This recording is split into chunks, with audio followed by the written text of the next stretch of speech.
嗨，大家好，我是躺平叔，今天是2026年6月27号。这一期我們繼續聊一聊伊朗，聊聊中東，聊聊波斯局勢。今天是美國和以色列對伊朗進行混合糾正的第120天，也是哈梅內伊悟道成仙的第120天，同時也是哈梅内尔摩吉塔巴音信全無、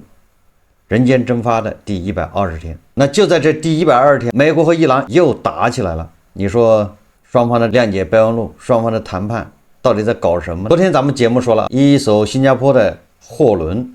由於沒有按照伊斯蘭革命衛隊的指定路線，人家走的是阿曼那一側，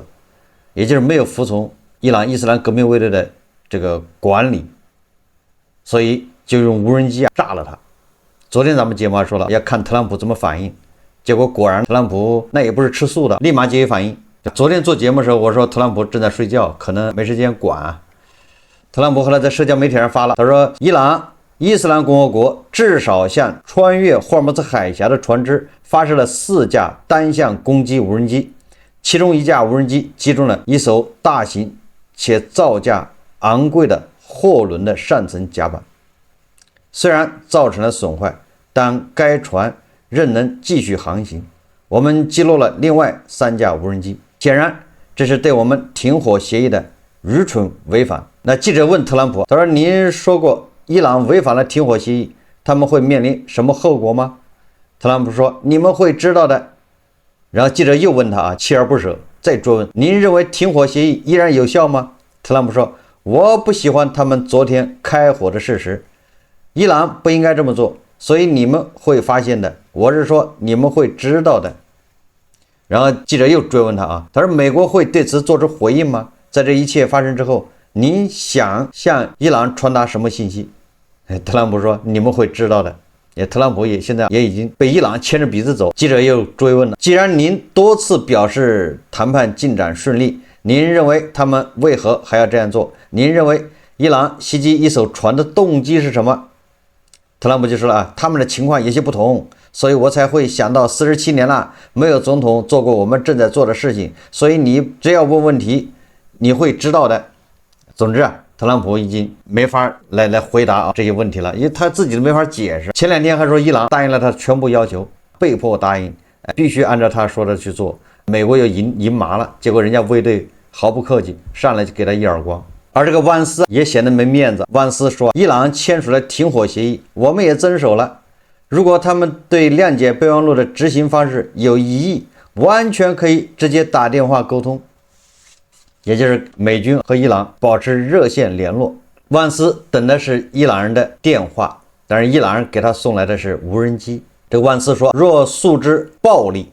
必將遭到武力回擊。當地時間6月26日深夜，昨天深夜，伊朗南部港口城市希里克傳出爆炸聲，美軍中央司令部隨即在社交媒體發帖稱對伊朗發動打擊，以此強力回應霍爾木茲海峽過境商船遇襲事件。這是美國伊朗達成諒解備忘錄後，美國首次襲擊伊朗。美軍稱，伊朗發射無人機擊中一艘貨輪後，美軍戰機打擊了伊朗導彈與無人機存儲設施以及沿岸雷達站點。這艘懸掛新加坡國旗的貨輪遇襲時，正沿阿曼海岸駛出霍爾木茲海峽。你看，走的是阿曼劃的那條線，所以遭到伊朗革命衛隊的打擊。你說這個霸道嗎？就這樣，你說你不把這個衛隊給他滅掉，能行嗎？他居然劃條路，你必須從我這兒走，你不從我這兒走，我就打你。你走阿曼那一側，我就打你。這就強行截流是吧？不知道跟誰學的，耍慣了。你在波斯國內耍流氓，你還耍到國際上來了。當然了，特朗普也沒含糊，美軍立即回應。美軍稱，伊朗武裝力量對商船的無端攻擊明顯違反停火協議，破壞了航行自由。美軍保持駐防並保持高度警戒，持續為過境霍爾木茲海峽的商船提供安全通行協調與支持。那美軍是怎麼打擊的？根據媒體報道，美軍對伊朗霍爾木茲干省希里克市进行了空袭，6架美國軍用飛機襲擊了希里克4個目標，其中包括雷達設施、導彈和無人機存儲設施。也找個借口，你發個無人機把人家貨輪那駕駛台給炸了，但是那個貨輪沒有失去動力，那貨輪好像還在走，也就是你掏了人家一下，人家可是重重的給你一擊，6架戰機炸了希里克4個地方，得看誰能扛得住。來了暴揍之後，這個伊朗人也開始狂叫。伊朗議會國家安全和外交政策委員會主席伊布拉辛·阿齐兹表示，美國再次在談判期間袭擊伊朗。這位失敗的美國總統已經表明，他根本不遵守談判原則或停火協議。這種魯莽的違反停火協議的行為，一如既往，必將導致美國方面撤退並後悔莫及。互相指責的把戲已經行不通了。革命衛隊表示將回擊美軍襲擊，也就是你26號晚上你炸了我們，那衛隊必須以牙還牙，以血還血，要打回去。所以伊朗伊斯蘭革命衛隊当地时间6月27号凌晨，也就是被美軍炸完之後，他們也發表了正式聲明，就挨揍完之後談一談自己的感想。繼以色列在黎巴嫩南部違反停火協議以後，也就是你們首先以色列違反了停火協議，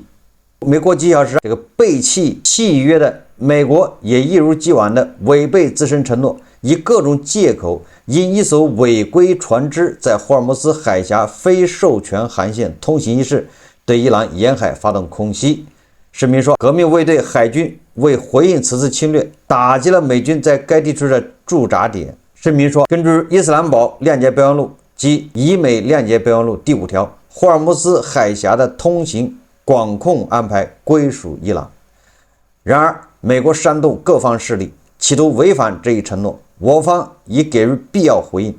今後亦將如此。若侵略行為再次發生，我方回應將更加嚴厲。也就是伊朗對美軍已經進行了報復。雙方雖然擦槍走火，但是原油市場並沒有什麼太大的波瀾，還是處在一個下跌的趨勢之中。也就是資本市場認為這個是個小摩擦，你伊朗找事，那美國就把你按在地上摩擦。美國副總統萬斯6月25日表示，美國和伊朗已同意建立溝通渠道，以緩和緊張局勢並解決分歧。就是萬斯說了，他跟伊朗之間有熱線，直接可以打電話，甚至美國中央司令部和衛隊按照萬斯的說法，也在卡塔爾進行談判，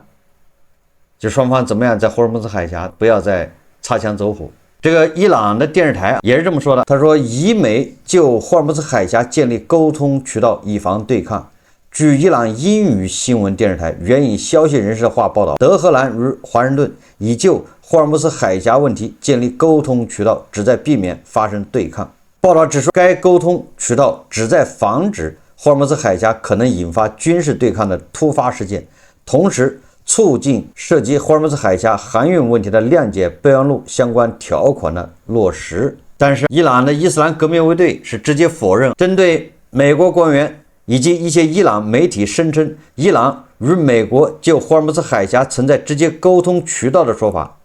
伊朗伊斯蘭革命衛隊發言人宣布，這完全是謊言，徹頭徹尾的謊言，並予以強烈否認。他表示，這種情況從未發生過，也永遠不會發生。霍爾木茲海峽是伊朗領土，與美國沒有任何聯繫。就是伊朗伊斯蘭革命衛隊非常強硬，儘管伊朗政府、電視台還有萬斯都說美國和伊朗之間就霍爾木茲海峽建立了熱線，避免發生衝突，但是革命衛隊堅決否認，說沒有什麼熱線不熱線的。霍爾木茲海峽屬於伊朗，不允許美國人插手，與美國沒有任何聯繫。也就是我在霍爾木茲海峽幹什麼事情跟你美國沒關係，沒有必要跟你美國溝通，這是我的主權。所以你看，伊朗伊斯蘭革命衛队非常強硬，而阿曼現在心思也比較活絡。根據彭博社報道說，阿曼告知歐洲官員，霍爾木茲海峽的局勢不會恢復到戰前狀態，通行船只可能需要支付導航協助和污染控制等服務費。什麼意思？簡單點理解，就是本來戰前那個船是自由航行的，但是現在戰後由於種種原因，比如說霍爾木茲海峽裡面有水雷，伊朗那一側又不通暢，你到去伊朗的报備等等，被歸這個革命衛隊管。阿曼就在他這一側搞出一條水道，這個水道實際上是各種情況比較複雜呀，也就是你的船要通過這兒，那需要別人給你導航，前面給你引導，要不然你擱淺了或者撞上什麼礁石什麼一大堆的，對不對？所以需要這些服務。那這是客觀情況，需要，那你肯定不是免費，你得交費，這種服務啊。阿曼官員表示，這些措施將遵守國際海事法，但目前尚不清楚此類服務費用是否是強制性的。也就是說，你不交錢是不是也可以直接走？說我自己忙着開，不需要你導航，不需要你什麼引導，是吧？實際上，我看很多媒體報道，有很多巨型船舶在波斯灣停了大概4個月，有的停了3個多月，船舶身下面都覆滿了海洋生物，尤其是藤壺，而且有的时候船的螺旋桨上面，因為它4個月沒動啊，所以說螺旋桨上面都已經霸滿了藤壺啊。那藤壺如果在船體在螺旋桨上，那就降低了这些油輪的航行的效率，導致它的油耗就急劇增加。而一艘這個巨輪，它的成本那50%都是燃油，所以你油耗越大，你的花的錢就越多。所以這些在那停了4個月的巨型油輪，需要請當地的人，因為它在港口附近，請那港口這些專門清潔船體的、除這個藤壺的人。你想那一艘船得多大呀？那個船对吧，100米長，40米寬，100多米長，40米寬。你想你要清起來，這得花多少錢呢？而且現在有那麼多船都淤在那兒，都需要人去清。所以說清潔就是船體清潔公司，這訂單的接到手軟，根本忙不過來，得要從國外調人。他需要潛水員潛到水底清理船底、船殼，那這個服務費這不是一筆小數。所以從美國和伊朗這你看才消停幾天又打起來，所以恰恰驗證了咱們的判斷。你不把衛隊給他收拾服了，你這個停火協議有啥用？這衛隊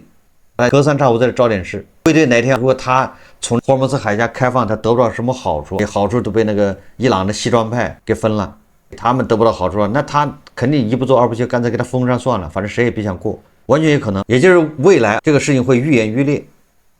這個我們一直說，特朗普你實際上也相當於打明牌，也就是他是為了中期選舉，他希望油價下跌。目前看他的目的達到了，但是人家伊朗的衛隊人家也不傻，知道你要的就这結果。那行，人家現在喘一口氣，因為他日子過不下去了，人家現在在賣油，等油賣的差不多，哎，國內日子又能轉起來了，等勒緊褲帶也能扛幾個月，他馬上就會生事，就會掐斷霍爾木茲海峽，讓油價漲，讓特朗普功虧一簣。也就是人家也不傻，人家也會拿這個來做文章，拿捏特朗普。反過來，而這個我們一直說，為什麼特朗普目前是贏了呢？因為油價如果就霍爾木茲海峽保持目前這個狀況，那油價要跌到60甚至50美元一桶。這個很多國際機構已經給出預測。這個道理比較簡單，講個最簡單的道理，就叫囚徒困境。所有的石油輸出國現在已經陷入一種叫囚徒困境。你以俄羅斯、伊朗為例，這倆國家極缺錢，缺得嗷嗷叫。所以他們是不惜一切代價玩命的在往出賣油，油賣的越多，那就是供大於求，那價格一定往下跌。那再加上產油國猶如這4個月，這一年你想4個月1個多季度，你再抗下去，小半年就這麼荒廢了，石油出口受極大的影響。小半年已經過去了，但是它的開支它是不會少的，所以日子都不好過。他就利用這個時間窗口，他要拼命的趕進度，把那4個月時光要追回來，把4個月的損失通過下半年這個加大出口要彌補回來。所以你越賣的越多，你越追，你油價越便宜，你越要賣的多，要不然你這預算完不成。俄羅斯更是，俄羅斯沒錢那就他戰場打仗就要輸，這能開玩笑嗎？所以他玩命的賣油。伊朗也一樣，趁着時間窗口趕緊回來回血。所以你看，在這種叫囚徒困境之下，本來一個歐佩克我們都別急着賣，我們有計劃的賣，大家統一步調。現場這樣保證油價穩住，油價穩住之後，我們在這個基礎上賣，否則越賣越便宜，越便宜越要賣，你惡性循環。但是你說俄羅斯、伊朗，他還聽你俄佩克的嗎？根本听不了。阿聯酋還退出俄佩克，什麼意思啊？都要拋棄這個枷鎖，都要玩命的賣油，所以接下來油價有可能要到50美元，還要創新低。那你說這個不正好中了特朗普的奸計嗎？特朗普要的就是這結果。那既然這樣，衛隊他也不傻，所以說衛隊他一定會在某個時點上要拿捏特朗普，尤其在中期選舉之前，他要搞事。所以衛隊第一步，他就要拿到霍尔木茲海峡的叫控制权、主權，也就是向世界宣告霍爾木茲海峽歸我管，交不交錢另當別論，2個月以後再說。但是管是歸我管的，他先要確認這個。所以對那些沒有去衛隊報備的，沒有向什麼海峽管理局報備，擅自走阿曼水道的，一律無人機伺候。當然，那特朗普他也不能慣着，对不對？那就得揍。所以說来說去，說1000道1萬，那都是特朗普对卫隊绥靖。所以现在我們就看到伊朗的強硬派，這衛隊跟伊朗政府跟改革派之間，那也是各唱各的調，矛盾是公開化。伊朗的高級官員雷扎伊，也就是那個穆吉塔巴的最高軍事顧問雷扎伊，他說：“我們希望維護霍爾木茲海峽的安全，我們希望保護霍爾木茲海峽的環境，我們必須建立保險機制。”以便在發生事故時，遇到問題的船舶能夠獲得保障，從而降低風險。而且，所有這些費用都不能由伊朗人民承擔，這些費用必須由通過該海峽運輸石油的人承擔。還想在那收費？伊朗國內也不省心。我們剛才說，伊朗政壇近日圍繞一場政變疑雲，爆發一場激烈的公開爭吵。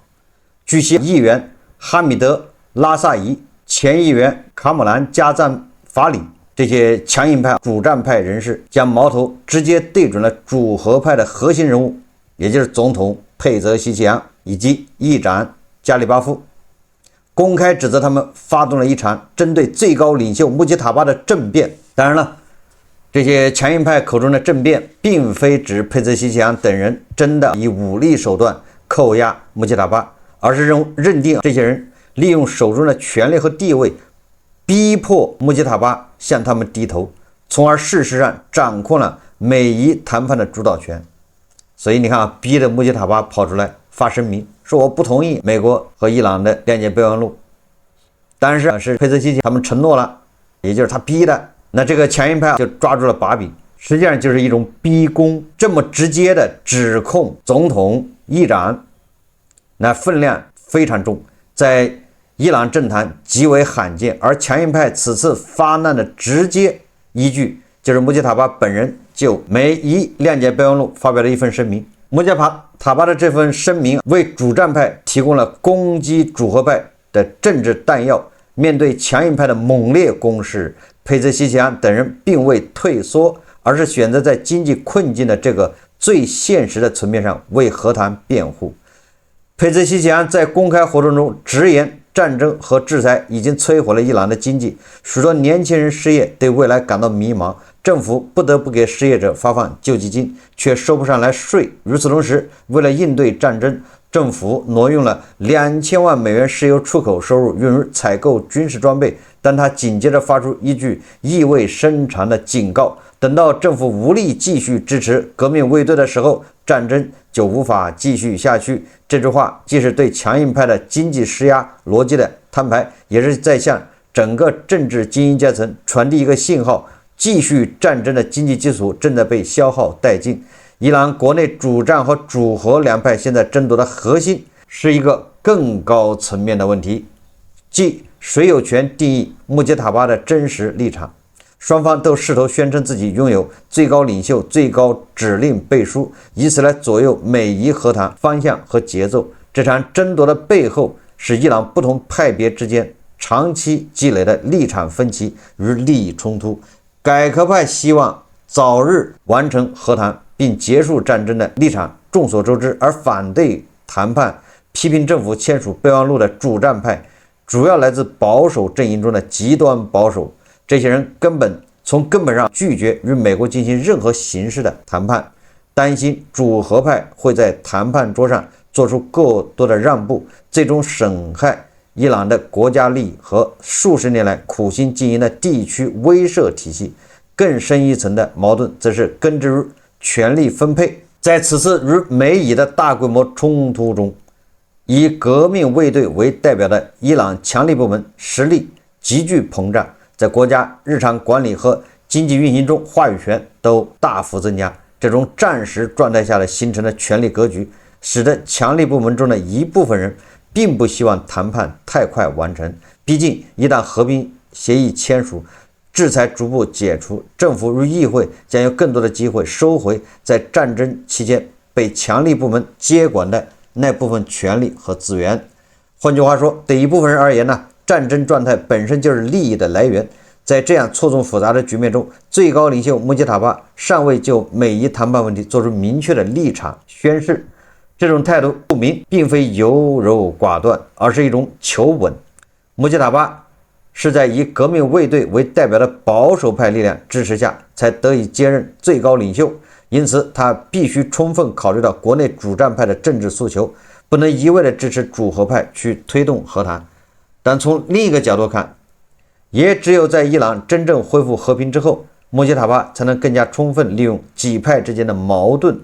逐步鞏固自身的執政地位，避免被革命衛隊完全架空。在戰爭狀態下，手握槍桿子的力量天然佔據優勢，而和平時期的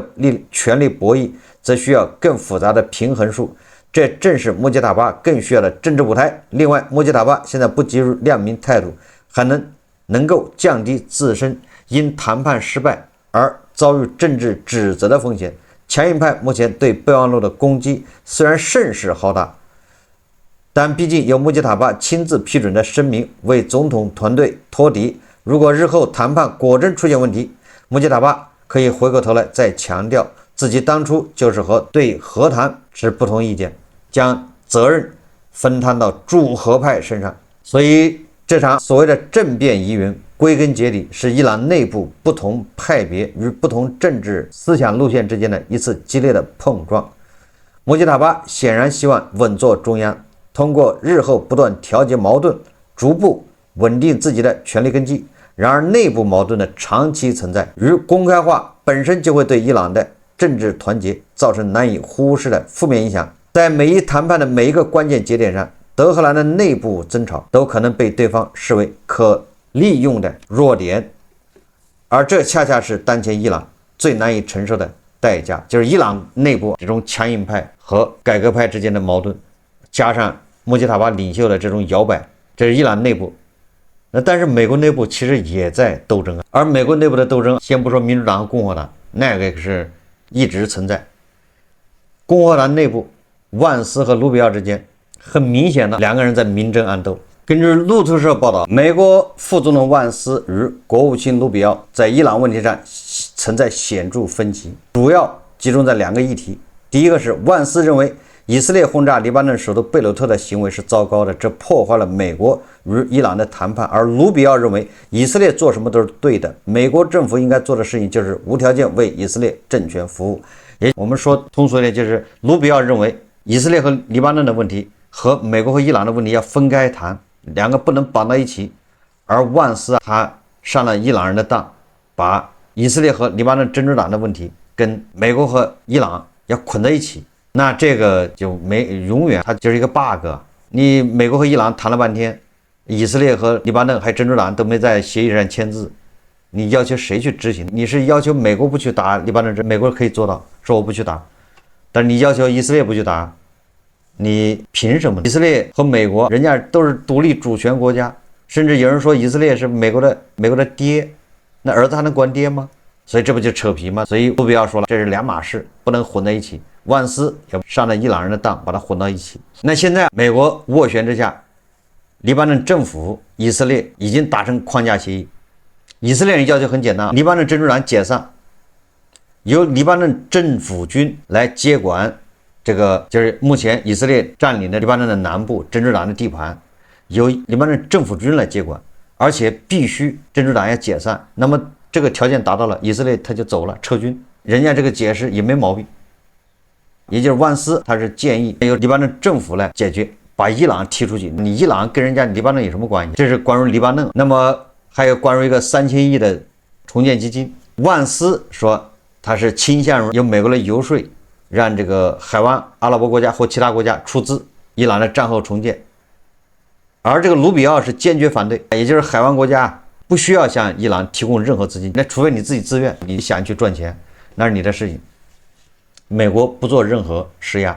不要求伊朗這一完颜国出任何錢，這個都是盧比奧和萬斯之間這種差別。那這種差別，特朗普他已經嘗到了穆基塔巴的這個風格，因為穆基塔巴在强硬派和川西川之間摇摆，因为他们俩人斗。而特朗普看到了這也挺好，那我就讓萬斯和盧比奧之間鬥。盧比奧是強硬派是吧？他支持對伊朗動武，那萬斯是堅決反對動武，要和談。所以說特朗普也是開始，只不過他比穆基塔巴那要更滋潤一點，是吧？穆基塔巴表面看是領袖，位高權重，伊朗人不敢說他，不敢蛐蛐他，媒體也不敢批評他，但實際上他的權勢非常有限，他是風雨飄搖之中。特朗普表面看媒體天天罵他，一大堆人罵他，指責他，好像他不咋地，但實際上他的權力那是非常穩固的，人家是總統，你不服氣4年以後再說了，或者2年以後等人家下台再說。所以說人家權力很穩固，所以他也享受這種看着兩派的鬥爭。特朗普目前給兩派都給舞台，萬斯那你去談判，盧比奧那你去煽風點火，你去海灣國家你去，他不做表態是不是？反正特朗普就宣布贏麻了，大贏特贏，比盧比奧厲害，這個奧巴馬厲害就完了，伊朗跪了，反正特朗普就這麼一套。剩下的事情是盧比奧去搞還是萬斯去搞，是投降派去還是強硬派去，反正你們倆人看着辦。所以你看萬斯和盧比奧之間這種明爭暗鬥，難道不跟伊朗的強硬派和西裝派之間這種鬥爭不是一樣的嗎？所以說波斯的局勢沒有那麼容易風平浪靜，接下來叫一波四折，所以我們密切關注。好，這期節目咱們就聊到這裡，感謝大家收看。如果喜歡我的節目，歡迎訂閱、評論、點讚，謝謝大家。